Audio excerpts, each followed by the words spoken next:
Hello guys and welcome back to another video on Perceptron Career. So आज का जो topic of discussion रहेगा वो रहेगा the first question from the when chit book. तो जैसे कि मैंने प्रीवियस वीडियो में बोला था, हम एक एक करके क्वेश्चंस उठाएंगे और उसके सॉल्यूशंस देखेंगे।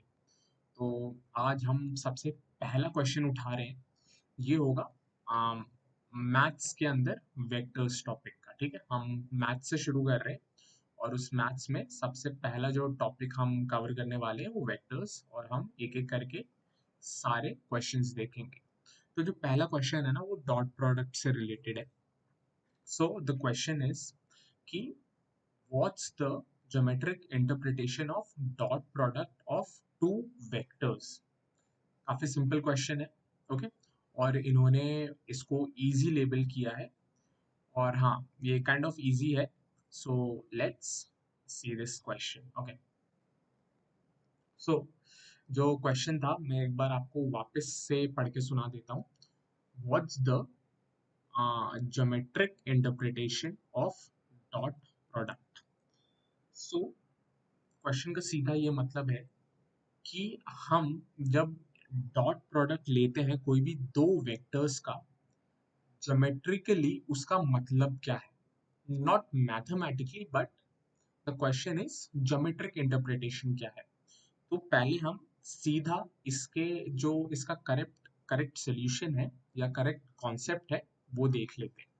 सो the answer to this particular question is something like this: a dot product also known as inner product.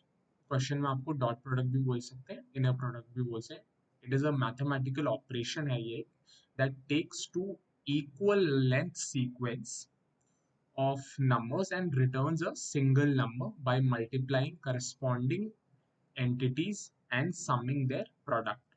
So इसका सिंपल ये मैथमेटिकली, जैसे एक वेक्टर है A और हम एक वेक्टर है B, जब हम इसका डॉट प्रोडक्ट लेते हैं तो वो बेसिकली ऐसा लिखा जाता है, जैसे जो A वेक्टर है ना, वो u1 i plus u2 j plus u3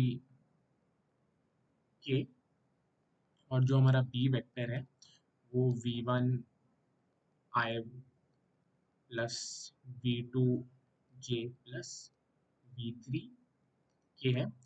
तो जो इसका डॉट प्रोडक्ट रहेगा वो simple u1 v1 plus u2 v2 plus u3 v3।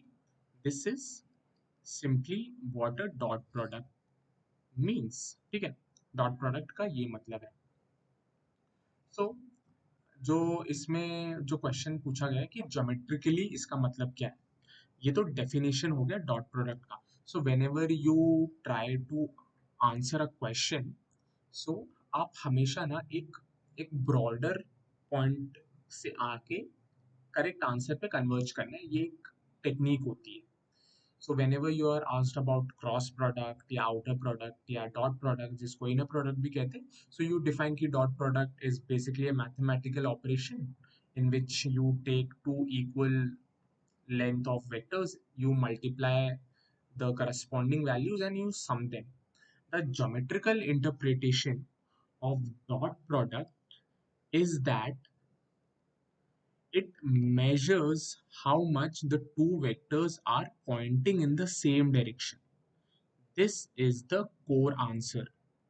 ये डॉट प्रोडक्ट ये चीज मेजर करता है कि जैसे यहाँ पे दो वेक्टर्स हैं ए और दूसरा वेक्टर है बी, इसका इन दोनों में डायरेक्शन में सिमिलैरिटी कितनी है।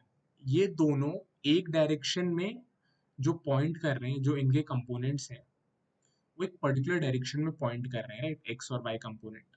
तो उनमें सिमिलैरिटी क्या है, क्या वेक्टर ए और वेक्टर बी सेम डायरेक्शन में पॉइंट कर रहे हैं? नो, बट कितना सेम डायरेक्शन में पॉइंट कर रहे हैं?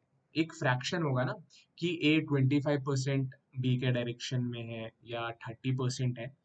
तो डॉट प्रोडक्ट ये बताता है, it measures how much the vectors are pointing in the same direction. What fraction of vector A is pointing in the direction of B.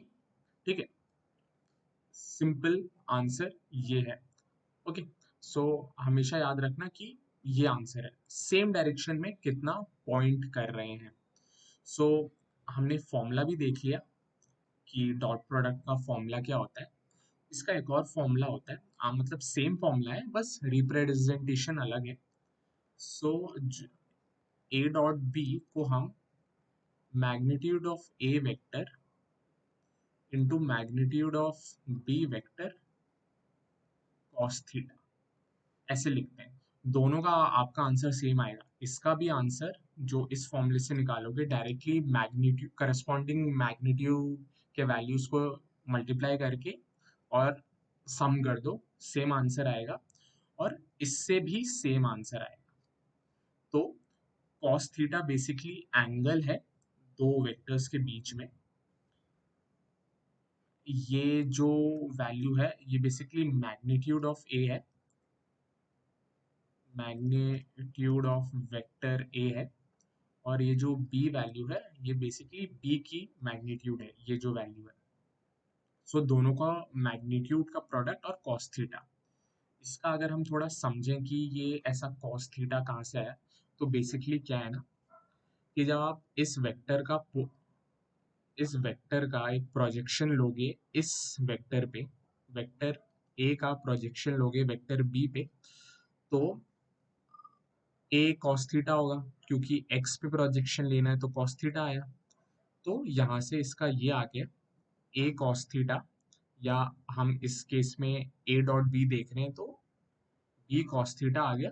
और फिर हमने इस b के वैल्यू वेक्टर के मैग्नीट्यूड से मल्टीप्लाई कर दिया, तो हमें एक सिंगल वैल्यू मिलेगी, एक स्केलर वैल्यू मिलेगी जो हमें बताएगा कि दो वेक्टर्स एक पर्टिकुलर डायरेक्शन में कितना पॉइंट कर रहे हैं. ठीक है, it is how much the two vectors are pointing in the same direction. ठीक है, बस ये जो फॉर्मूला है ना, आप इसको मान लो कि ये इधर जो बी लिखा है ये वेक्टर ए है और ये हमारा वेक्टर बी है, और फिर ये फॉर्मूला सेट हो जाएगा इस पे. ठीक है, ए डॉट बी ऐसे लिखा जाए इस फॉर्मूले. सो ये था हमारा पूरा कॉन्सेप्ट, इस क्वेश्चन का आंसर क्या है, और हमने इसका मैथमेटिकल फॉर्मूला भी देख लिया. तो अब आप इससे ये भी अंदाज़ा लगा सकते हो कि ज्योमेट्रिकल इंटरप्रिटेशन समझ में आ गया. जब भी हम मशीन लर्निंग में इनपुट को उसके ट्रेनेबल पैरामीटर्स से डॉट प्रोडक्ट करते हैं, राइट, फिर एक आउटपुट आता है. फिर उस आउटपुट को, जिसको हम प्रिडिक्टेड आउटपुट कहते हैं, उसको ट्रू वैल्यू से कंपेयर करते हैं. और हमारा जो फंडामेंटल एम होता है या जो बेसिक एम है, ये प्रिडिक्ट ऐसे वेट्स के वैल्यूज पे जाना है जहाँ पे जो प्रिडिक्टेड वैल्यू है वो क्लोज टू और इक्वल टू हमारा ट्रू वैल्यू हो जाए. तो वहां पे जो डॉट प्रोडक्ट लिया जाता है वो इसीलिए लिया जाता है ताकि हम वेट के वैल्यूज को ऐसे ऑप्टिमाइज कर पाए यूजिंग दिस ग्रेडियंट डिसेंट, ताकि जो ट्रू वैल्यू है और जो प्रिडिक्टेड वैल्यू है वो सेम डायरेक्शन में आ जाए, या सेम वैल्यू या ऑलमोस्ट सेम डायरेक्शन में पॉइंट करे. ओके, बेसिकली फंडामेंटल रीजन यही है. ओके, इसीलिए हम डॉट प्रोडक्ट लेते हैं. और ज्योमेट्रिकल इंटरप्रिटेशन भी हमने समझ लिया. सो फर्स्ट क्वेश्चन का आंसर ये है. Thanks for watching it. आपको कुछ डाउट्स है आप कमेंट सेक्शन में लिख सकते हो. So keep following this channel. Please do subscribe and like the video. Thank you so much.